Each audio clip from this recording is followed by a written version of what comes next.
నమస్తే. తెలంగాణ రాష్ట్రంలో అర్హులైన ఇల్లు లేని వారికి ఇల్లు అందించే లక్ష్యంతో ఇందిరమ్మ ఇళ్ల పథకాన్ని అయితే రాష్ట్ర ప్రభుత్వం ప్రారంభించిన విషయం తెలిసిందే. ఇక మొదటి దశ ఇళ్ల నిర్మాణ పనులు కూడా ఒకవైపు జరుగుతున్నాయి. ఇక సుమారు 70,000 మంది లబ్ధిదారులకు సంబంధించిన జాబితాను కూడా ప్రభుత్వం ఆమోదం వ్యక్తం చేసింది. ఇక కొంతమంది ఏమైనా నిబంధనలకు విరుద్ధంగా చేసిన వారికైతే ఇక వాళ్ళని తొలగించే ప్రయత్నం కూడా చేసింది. ఇక మొత్తానికైతే మాత్రం పునాది దశ వరకు అయితే ఇప్పటి వరకు ఇందిరమ్మ ఇళ్ల నిర్మాణం అయితే మొదటి విడత సంబంధించి అయితే నడుస్తుంది. ఇక ఈ సందర్భంలో వచ్చే నెల మొదటి వారం లేకపోతే రెండో వారంలో రెండో జాబితాను కూడా విడుదల చేయడానికి కూడా ప్రభుత్వం సిద్ధమవుతుంది. దానికి సంబంధించిన కార్యాచరణ కూడా చేపడుతుంది. ఇప్పటివరకు అంతా బాగానే ఉంది. అయితే మొదటి దశలో భాగంగా చాలామంది అయితే పునాదిని పూర్తి చేసుకున్నారు. సుమారు 3,000 మంది పునాదిని పూర్తి చేసుకున్నారు. ఇక వాళ్ళు మొదటి దశ పేమెంటు ₹1,00,000 కోసం అయితే ఎదురు చూస్తున్న నేపథ్యంలో సుమారు 300కు పైగా లబ్ధిదారులకు మాత్రం ఈ పేమెంట్ అయితే మాత్రం రిజెక్ట్ అయింది. ఈ రిజెక్ట్ గల కారణం ఏంటంటే హౌసింగ్ శాఖ వాళ్ళు ప్రధానంగా చెప్పేది 400 నుండి 600 చదరపు అడుగుల లోపే ఇళ్ల నిర్మాణం ఉండాలి. ఆ చదరపు మీటర్ అడుగులు దాటితే మాత్రం ఇక మీకు ఆ పేమెంట్ అనేది వచ్చేది లేదు. అది నిబంధనల ప్రకారము ఇట్లా నిర్మిస్తేనే మేము ఈ యొక్క ఇందిరమ్మ ఇళ్ల పథకంలో జాబితాలో చేర్చడం జరుగుతుందని కూడా గృహ నిర్మాణానికి సంబంధించిన వాళ్ళైతే చెప్తున్నారు. దీంతో ఇక లబ్ధిదారుల్లో ఒక ఆందోళన నెలకొంది. ఎందుకంటే వాళ్ళు సరిగ్గా అవగాహన లోపమో, లేకపోతే ప్రభుత్వం సరిగ్గా ప్రచారం చేయకపోవడమో, లేకపోతే గతంలో రాజకీయ నాయకులు చేసిన ప్రకటనల నేపథ్యంలో ఇల్లు నిర్మించుకున్నారు, ఆ లెక్క సరిగా చూసుకోలేదేమో. కానీ ఈ యొక్క 600 స్క్వేర్ ఫీట్ దాటితే మాత్రం ఇక ఇందిరమ్మ స్కీమ్ అనేది వర్తించదని అధికారులు చెప్పడంతో ఒక్కసారిగా గందరగోళ పరిస్థితి అయితే లబ్ధిదారులు అయితే కనిపిస్తోంది. ఎందుకంటే గతంలో సీఎం రేవంత్ రెడ్డి అప్పుడు ప్రతిపక్షంలో ఉన్నప్పుడు కానీ కొత్తలో కానీ అలాగే చాలామంది మంత్రులు కానీ ప్రకటన చేశారు, మీకు సొంత స్థలం ఉంటే చాలు, మీకు ఇల్లు నిర్మించుకోండి, మీకు నచ్చినట్టుగా ఇల్లు కట్టుకోండి, మేమైతే మాత్రం దశల వారీగా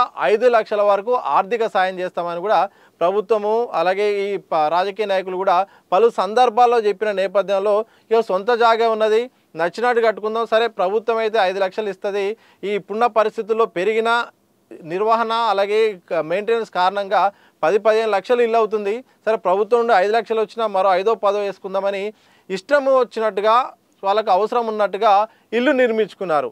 సరే ప్రభుత్వ సాయం కూడా అదనంగా పనిచేస్తుందని. కానీ తాజాగా అధికారులు పెట్టిన నిబంధన వాళ్ళకు ఒక పెద్ద సమస్యగా మారిపోయింది. అసలుకు మొత్తం ప్రభుత్వంపై ఆధారపడి ఇక పథకం వస్తుందని ఆధారపడి పెట్టుబడి పెట్టుకున్న వరకైతే ఒక పెద్ద షాకు గురి చేసే అంశంగా మారిపోయింది. సరే అధికారులు ఏమంటున్నారంటే అసలు ఇంకా 400 స్క్వేర్ ఫీటే దాటొద్దు, ఇంకా ఈ ప్రభుత్వం 200 పెంచింది, అందుకోసమే 400 నుండి 600 వరకు స్క్వేర్ ఫీట్ల లోపే ఇల్లు నిర్మిస్తేనే మేము ఇల్లు దానికి సంబంధించిన అర్హుల జాబితాలో చేరుస్తాము, అలాగే పేమెంట్ ప్రాసెస్ కూడా ఇస్తామని కూడా అధికారులు చెప్తున్నారు.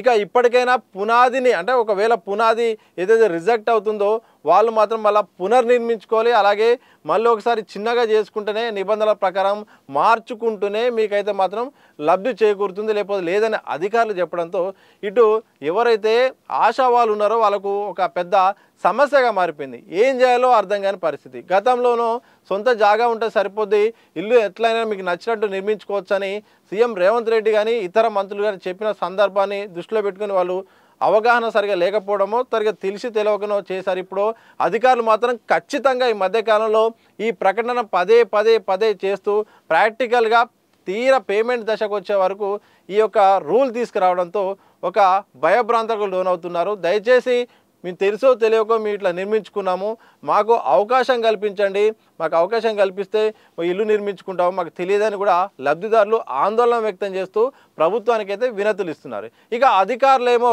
ఇది బీపీఎల్ స్థాయి దాటుతుంది, ఇది కేంద్ర ప్రభుత్వ నిబంధనలు అలాగే పలు నిబంధనలు ఉన్నాయి, బీపీఎల్ ఇల్లు అంటే 400 నుండి 600 చదరపు అడుగుల్లోపే ఉండాలి, అంతకన్నా దాటితే మాత్రం బీపీఎల్ స్థాయి దాటుతుంది, ఆ తర్వాత ఈ పథక పరిధిలోకి ఆ ఇల్లు రాదనేది అధికారులు చెప్తున్నారు.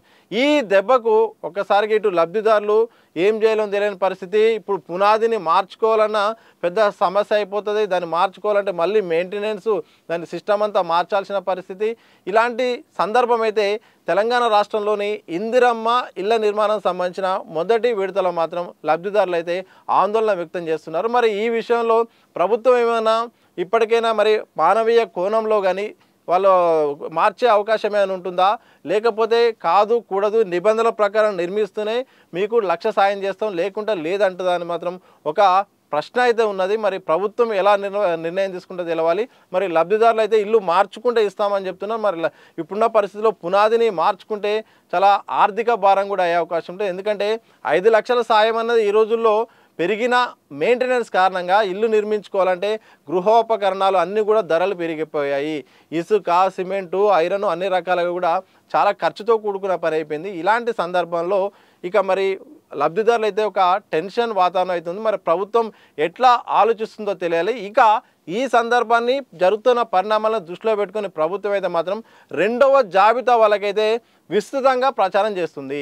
400 నుండి 600 చదరపు అడుగుల లోపు ఇల్లు నిర్మించుకుంటూనే మీకు అర్హత ఉంటుంది. అలాగే ఇందిరమ్మ స్కీమ్ పరిధిలోకి వస్తుంది. అలాగే ప్రభుత్వ సహాయం కూడా దశల వారీగా అందుతుంది. జాగ్రత్త పడండి, అలర్ట్గా ఉండాలని కూడా పదే ఈసారి దీన్ని దృష్టిలో పెట్టుకుని అయితే ప్రచారం చేస్తారు. మరి వీళ్ళకి ఏమైనా ఎగ్జామ్షన్ ఉంటుందా లేదా తెలియాల్సిన అవసరం ఉంది. ఏదైనా కానీ తెలంగాణ ప్రభుత్వం మాత్రం ఈ ఇల్లు లేని వారికి ఇల్లు అందించే ఒక ఉద్దేశంతో ఇందిరమ్మ ఇళ్ళ పథకానికి ప్రతిష్టాత్మకంగా తీసుకుంది. అందులో భాగంగా దశల వారీగా నిర్మించేందుకు కూడా సిద్ధమవుతుంది. ఇక తాజాగా పునాది అయిపోయిన వారికి ఈ యొక్క 400 నుండి 600 స్క్వేర్ ఫీట్ నిబంధన అయితే లబ్ధిదారులకు అయోమయానికి, గందరగోళానికి గురి చేస్తుంది. మరి ఈ విషయంలో ప్రభుత్వం ఏ నిర్ణయం తీసుకుంటుందో చూడాలి. మరి చాలామంది, చాలా వందల మంది కూడా వాళ్ళు అయితే పునాది పూర్తి చేసుకొని ఆర్థిక సాయం కోసం ఎదురు చూస్తున్నారు. మరి వాళ్ళ పట్ల ఏమన్నా ఆలోచిస్తుందా లేదా అని మాత్రం అతి త్వరలో దీని గురించి మాత్రం అప్డేట్ అయితే వచ్చే అవకాశం అయితే ఉంది.